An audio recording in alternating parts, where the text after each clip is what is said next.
దేవునికి మహిమ కలుగును గాక. Praise the Lord. నా ప్రియమైన సహోదరి, సహోదరులారా, ఎలా ఉన్నారు? మీరందరూ క్షేమంగా ఉండాలని మనస్ఫూర్తిగా కోరుకుంటూ ఉన్నాను.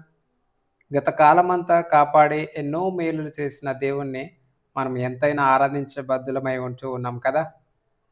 నిజంగా మరి ఎన్నో సమస్యలు, ఎన్నో ఇబ్బందులు, ఎన్నో అనారోగ్యాలు, ఎన్నో అనానుకూల పరిస్థితుల నుంచి మనల్ని నడిపిస్తూ, కాపాడుతూ వస్తూ ఉన్న దేవుణ్ణి ఆరాధించే ముందు ఒక చిన్న ప్రార్థనతో ఈ కార్యక్రమాన్ని మనం ప్రారంభించుకుందాం.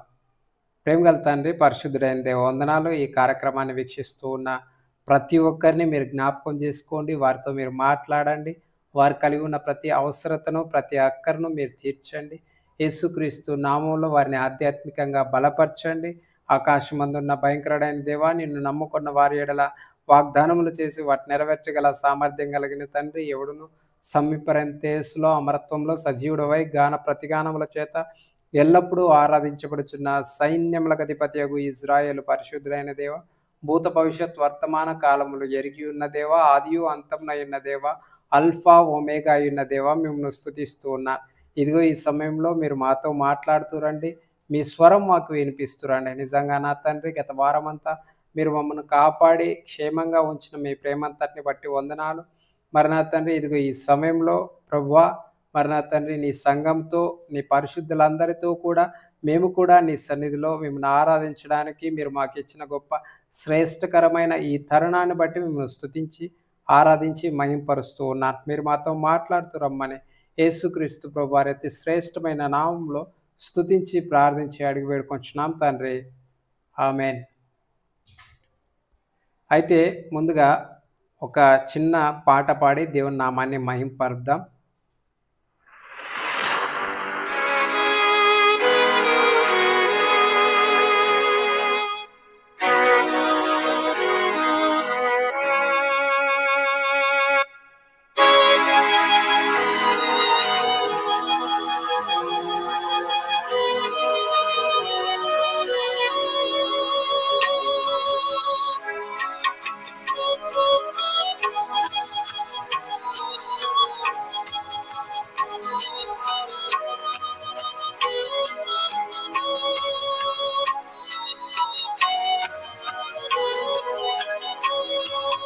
గాయాములం గాయాములం నా కొరకై పొందేను క్రీస్తు ప్రభు. గాయాములం గాయాములం నా కొరకై పొందేను క్రీస్తు ప్రభు.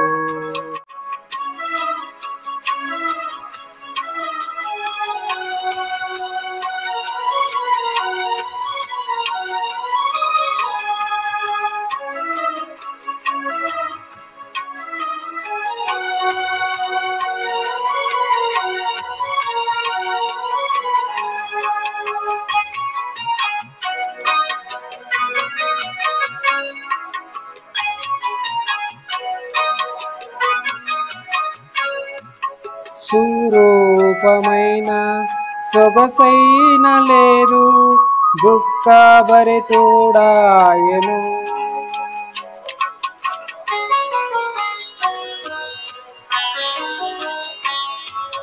సురూపమైన సొగసైన లేదు, దుఃఖభరితుడాయెను.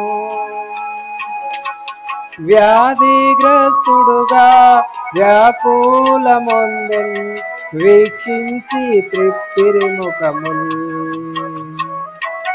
వ్యాధిగ్రస్తుడుగా వ్యాకులమొందెన్, వీక్షించి త్రిప్పిరి ముఖముల్. గాయాములం గాయాములం నా కొరకై పొందేను క్రీస్తు ప్రభు. గాయాములం గాయాములం నా కొరకై పొందేను క్రీస్తు ప్రభు.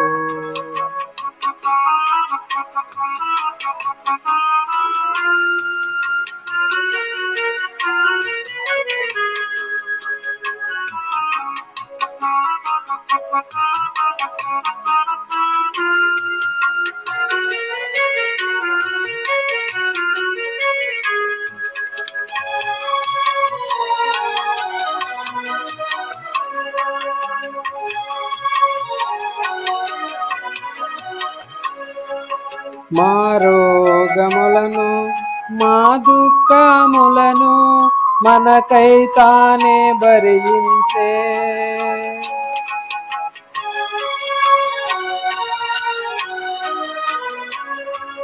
మా రోగములను మా దుఃఖములను మనకై తానే భరించే. మొత్తబడేను బాధింపబడెను ఎంతో శ్రమ నొందే మనకై. మొత్తబడేను బాధింపబడెను ఎంతో శ్రమ నొందే మనకై. గాయాములన్ గాయాములన్ నా కొరకై పొందేను క్రీస్తు ప్రభు. గాయాములన్ గాయాములన్ నా కొరకై పొందేను క్రీస్తు ప్రభు.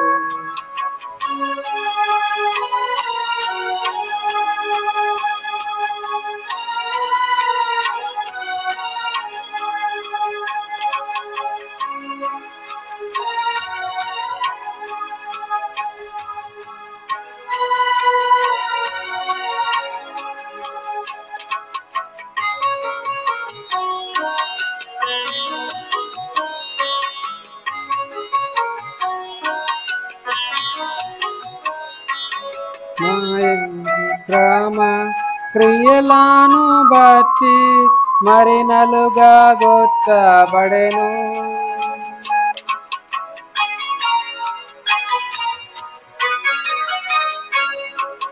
మాయాతిక్రమ క్రియలను బట్టి మరి నలుగా గొట్టబడెను. తాను పొందిన దెబ్బల ద్వారా స్వస్థత కలిగే మనకు. తాను పొందిన దెబ్బల ద్వారా స్వస్థత కలిగే మనకు. గాయాములన్ గాయాములన్ నా కొరకై పొందేను క్రీస్తు ప్రభు. గాయాములన్ గాయాములన్ నా కొరకై పొందేను క్రీస్తు ప్రభు.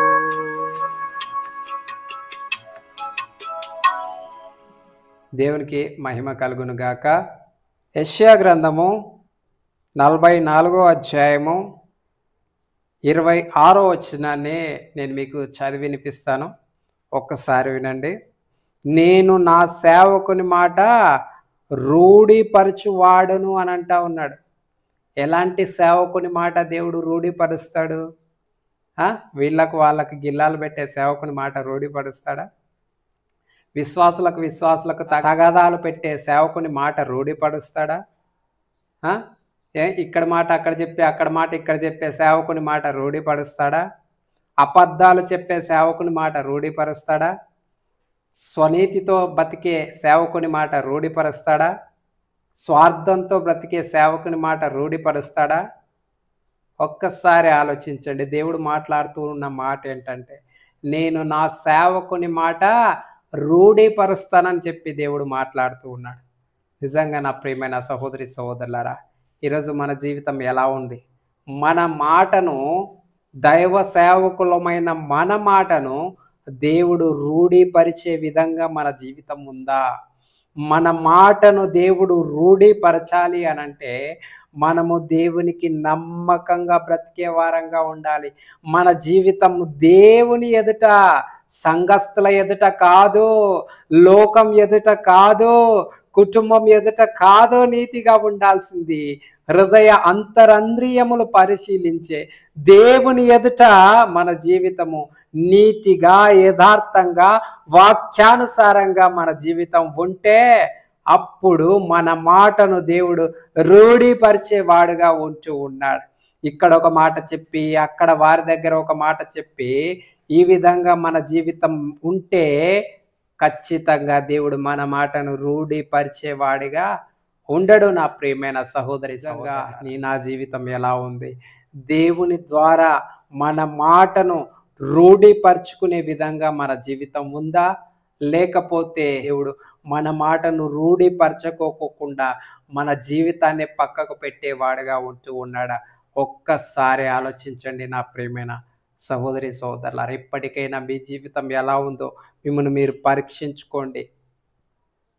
సేవకులమని, దైవ సేవకులమని చెప్పుకొని తిరుగుతూ సంఘం మధ్య, సమాజం మధ్య, కుటుంబంలో, గ్రామంలో మనము దైవ సేవకులమని పిలువబడుతూ ఉన్నామే కానీ దేవుని చేత మనము దైవ సేవకులముగా పిలువబడుతూ ఉన్నామా?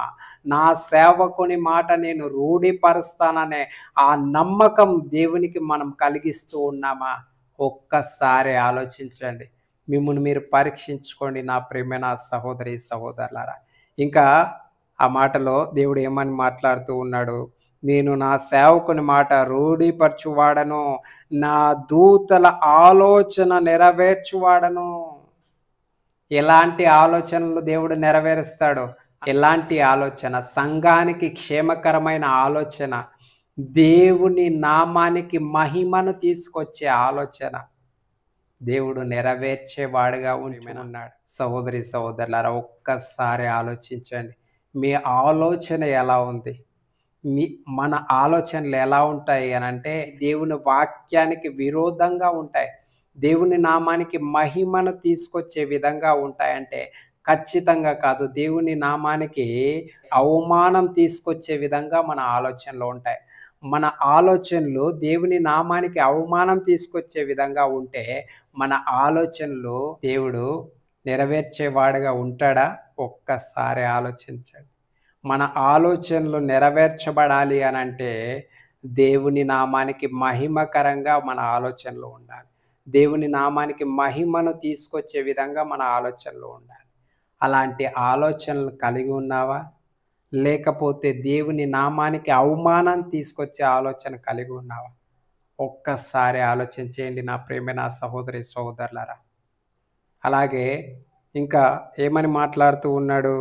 యెరూషలేము నివాస స్థలమగుననియు యూదా నగరులను గూర్చి అవి కట్టబడిననియు నేను ఆజ్ఞ ఇచ్చి ఉన్నాను.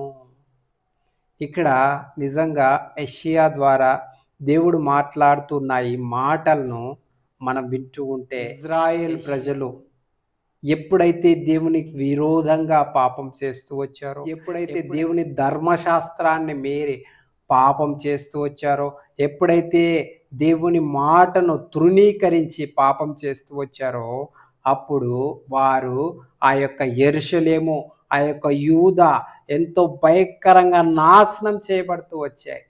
దేవుని ఆజ్ఞకు విరోధంగా పాపం చేసిన దానిని బట్టి, దేవుని ధర్మశాస్త్రాన్ని అతిక్రమించి పాపం చేసిన దానిని బట్టి యెరూషలేము, యూదా ఎంతో ఘోరంగా నాశనం చేయబడుతూ వచ్చింది. అలాంటి నాశనం చేయబడిన దానిని దేవుడు నేను మరలా యెరూషలేమును నివాస స్థలముగా చేస్తాను, యూదా నగరాలను గూర్చి అవి కట్టబడునని నేను ఆజ్ఞ ఇచ్చి ఉన్నాను అని చెప్పి దేవుడు మాట్లాడుతూ ఉన్నాడు. అది ఎంతో పాడైపోయింది, పడగొట్టబడింది, నాశనం చేయబడింది యెరూషలేము, యూదా అనే ప్రాంతం. అలాంటి ఆ ప్రాంతాన్ని కూడా దేవుడు బాగు చేస్తాను అని చెప్పి మాట్లాడుతూ ఉన్నాడు. ఆ ప్రాంతాన్ని జనులు నివసించే విధంగా చేస్తాను అంటే నిజంగా నా జీవితంలో మన యొక్క జీవితం ఎలా ఉంది? ఎంతో భయంకరంగా పాడైపోయిన మన జీవితాన్ని కూడా దేవుడు బాగు చేస్తాను అని చెప్పి మాట్లాడుతూ ఉన్నాడు. పాడైపోయి, చెడిపోయి, నాశనమైపోయిన మన జీవితాన్ని దేవుడు బాగు చేస్తానని ఈరోజు మనతో మాట్లాడుతూ ఉన్నాడు. నా ప్రియమైన సహోదరి సహోదరులారా, దేవుడు మన జీవితాన్ని బాగు చేయాలనంటే, పాడైపోయి నాశనమైపోయిన మన జీవితాన్ని బాగు చేయాలనంటే, ఎంతో భయంకరంగా నాశనమైపోయిన మన జీవితాన్ని దేవుడు బాగు చేయాలనుకుంటూ ఉన్నాడు. మరి బాగు చేయబడడానికి, సరిచేయబడడానికి, మన జీవితాన్ని దేవుడు పునర్నిర్మించడానికి ఇప్పుడే ఈ క్షణం నీ యొక్క జీవితాన్ని దేవుని పాదాల చెంత పెడితే దేవుడు నీ జీవితాన్ని ఎంతో సౌందర్యవంతంగా మార్చాలనుకుంటూ ఉన్నాడు. నీ యొక్క జీవితం ద్వారా మరి దేవుని నామానికి మహిమ వచ్చే విధంగా దేవుడు నీ యొక్క జీవితాన్ని మార్చాలనుకుంటూ ఉన్నాడు. ఆశ్చర్యకరంగా నీ జీవితాన్ని మార్చాలనుకుంటూ ఉన్నాడు. ప్రతి ఒక్కరూ అందులో నివసించే విధంగా దేవుడు నీ జీవితాన్ని మార్చాలనుకుంటూ ఉన్నాడు. నీ జీవితాన్ని ఆశ్చర్యకరంగా చేయాలనుకుంటున్న దేవునికి నీ జీవితాన్ని అప్పగిస్తే, నీ జీవితాన్ని దేవుడు బాగు చేస్తాడు. ఆశ్చర్యకరంగా మారుస్తాడు. ఈరోజు, ఈ క్షణం, ఈ సమయంలో నీ జీవితాన్ని దేవునికి అప్పగిస్తావా? ఒక్కసారి ఆలోచించండి. నాశనకరమైపోయిన నీ జీవితాన్ని, ఏమాత్రమో పనికిరాని నీ జీవితాన్ని బాగు చేయాలని, అనేకులకు ఆశీర్వాదకరంగా మార్చాలని, అనేకులు నీ ద్వారా మేలు పొందే విధంగా నీ జీవితాన్ని ఎంతో అద్భుతంగా మలచాలనుకుంటూ ఉన్నాడు. అలాంటి దేవుని చేతిలో ఆ దేవుడు నీ జీవితాన్ని బాగు చేయడానికి, నీ జీవితాన్ని అలాంటి దేవుని చేతిలో పెట్టాలనుకుంటూ ఉన్నావా? లేకపోతే ఇంకా పాడైపోయిన స్థితిలోనే ఉండాలనుకుంటూ ఉన్నావా? ఇంకా ఆ మురికి కుంటలోనే జీవించాలనుకుంటూ ఉన్నావా? ఇంకా క్షణభంగురమైన జీవితాన్ని ఆశించి బ్రతకాలనుకుంటూ ఉన్నావా? ఇంకా అశాశ్వతమైన ఆనందం కొరకు ప్రాకులాడుతూ ఉన్నావా? ఇంకా ఎంతకాలం అశాశ్వతమైన ఆనందం కొరకు ప్రాకులాడతావు? ఒక్కసారి ఆలోచించండి నా ప్రియమైన సహోదరి సహోదరులారా. అశాశ్వతమైన ఆనందం కొరకు కాకోకుండా శాశ్వతమైన ఆనందాన్ని ఇస్తాను, అనేకులకు ఆశీర్వాదకరంగా మారుస్తాను అని చెప్పి, నీ జీవితాన్ని శ్రేష్టమైనదిగా మారుస్తాను, బాగు చేస్తాను అని చెప్పి దేవుడు ఈ సమయంలో నీతో ఎంతో స్పష్టంగా మాట్లాడుతూ ఉన్నాడు.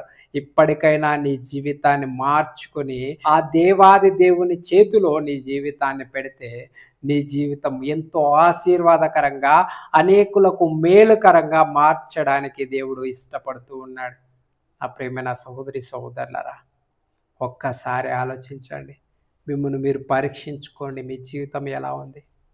అనేకులు నీ ద్వారా మేలు పొందే విధంగా ఉందా? నీ దగ్గరకు వచ్చి నివసించే విధంగా ఉందా?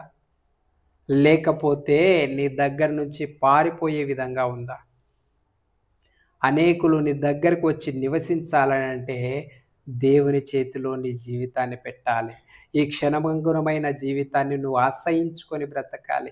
అపోస్తులుడైన పౌలు ఎలాగైతే పాపాన్ని పెంటగా ఎంచుకొని జీవిస్తూ వచ్చాడో, అపోస్తులుడైన పౌలు వలె నీవు కూడా ఈ లోక సంబంధమైన క్షణభంగురమైన అశాశ్వతమైన ఈ జీవితాన్ని పెంటగా ఎంచుకొని ఆశ్చర్యకరమైన జీవితము దేవుని ద్వారా పొందుకోవాలి అని అంటే, ఈ క్షణభంగురమైన అశాశ్వతమైన జీవితాన్ని మరి విడిచిపెట్టి ఆ దేవాది దేవుని చేతిలో నీ జీవితాన్ని పెట్టావు అని అంటే, ఖచ్చితంగా దేవుడు నీ జీవితాన్ని ఆశ్చర్యకరంగా మార్చి, అనేకులకు మేలుకరంగా చేసి, అనేకులు నీ ద్వారా మేలు పొందుకునే విధంగా నీ జీవితాన్ని దేవుడు మార్చాలనుకుంటూ ఉన్నాడు. నీ జీవితము ఆశీర్వదించబడేదే కాదు, నీ జీవితం ద్వారా అనేకులు ఆశీర్వదింపబడే విధంగా, నీ జీవితం ద్వారా అనేకులకు మేలు కలిగే విధంగా దేవుడు నీ జీవితాన్ని మార్చాలనుకుంటూ ఉన్నాడు. కాబట్టి నా ప్రియమైన సహోదరి సహోదరులారా, ఈ క్షణం, ఈ సమయంలో మీ యొక్క జీవితాన్ని దేవుని చేతిలో పెట్టడానికి ఇష్టపడితే, దేవుడు నీ జీవితాన్ని బాగు చేయడానికి సిద్ధంగా ఉన్నాడు. ఇప్పుడే ఈ క్షణం, ఇప్పుడే ఈ సమయంలో మీ యొక్క జీవితాన్ని దేవుని చేతిలో పెట్టాలని ప్రభువు పేరిట ప్రేమపూర్వకంగా నేను మీకు తెలియజేస్తూ ఉన్నాను. మోకరించండి, ప్రార్థనలో ఏకీభవించండి, మీ జీవితాన్ని దేవునికి అప్పగించండి. దేవుని చేతిలో మీ జీవితాన్ని ఉంచితే ఎంతో ఆశీర్వాదకరంగా, అనేకులకు మేలుకరంగా నీ జీవితాన్ని మార్చాలనుకుంటున్న దేవుని చేతిలో మీ జీవితాన్ని పెట్టి మేలు పొందుకోవాలని చెప్పి ప్రార్థన చేసుకుందాం. ప్రేమగల మా ప్రియ పరలోకపు తండ్రి, పరిశుద్ధుడును సజీవుడును సర్వకృపానిధియగు యేసుక్రీస్తు ప్రభువారి అతి శ్రేష్టమైన, ఉన్నతమైన, ప్రశస్తమైన, సకల ఆశీర్వచన స్తోత్రములకు మెచ్చిన ఘనమైన, పూజనీయమైన నామంలో మీకు వందనాలు, కృతజ్ఞతాస్తుతులు, స్తోత్రములు చెల్లిస్తా ఉన్నాను ప్రభువా. ఇదిగో మరి నా తండ్రి, నిజంగా మా యొక్క జీవితాలు ఎంతో భయంకరమైన నాశనంతో నిండుకొని ఉన్నాయి. ఇంకా కూడా మేము ఆ శాశ్వతమైన దాని కొరకు ఎదురు చూస్తూ ఉన్నాం. ఇంకా ఆ శాశ్వతమైన దానిని సంపాదించుకోవడానికి ప్రయాసపడుతూ ఉన్నాం. ఇంకా ఆ శాశ్వతమైన ఆనందం కొరకు ప్రాకులాడుతూ ఉన్నాం నాయన. దయచేసి మమ్మల్ని క్షమించండి. మీ శిలువ రక్తంతో కడిగి పవిత్రపరచండి. నిజంగా మా యొక్క జీవితాన్ని అనేకులకు ఆశీర్వాదకరంగా మీరు మార్చాలనుకుంటూ ఉన్నారు. మా యొక్క జీవితాన్ని అయా నా తండ్రి ఎంతో ఆశ్చర్యకరంగా మార్చి మీ నామానికి మహిమను తీసుకొచ్చుకోవాలనుకుంటూ ఉన్నారు. అలాంటి వారుగా మేము మీ యొక్క సన్నిధిలో అయా మీకు సాగిలపడుతూ ఉన్నాం. మా జీవితాన్ని మీకు అప్పగిస్తూ ఉన్నాం నాయనా అని ప్రభువా, ఎవరెవరైతే ఈ యొక్క మరి సమయంలో వారి యొక్క జీవితాన్ని మీ యొక్క హస్తాల్లో ఉంచుతూ ఉన్నారో వారి యొక్క జీవితాన్ని మీరు మార్చండి. అనేకులకు వారి యొక్క జీవితాన్ని ఆశీర్వాదకరంగా మార్చండి నాయన.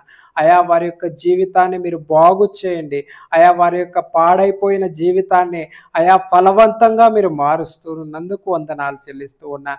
ఫలభరితంగా మీరు మార్చి అనేకులకు ఆశీర్వాదకరంగా మీరు మారుస్తున్నందుకు వందనాలు.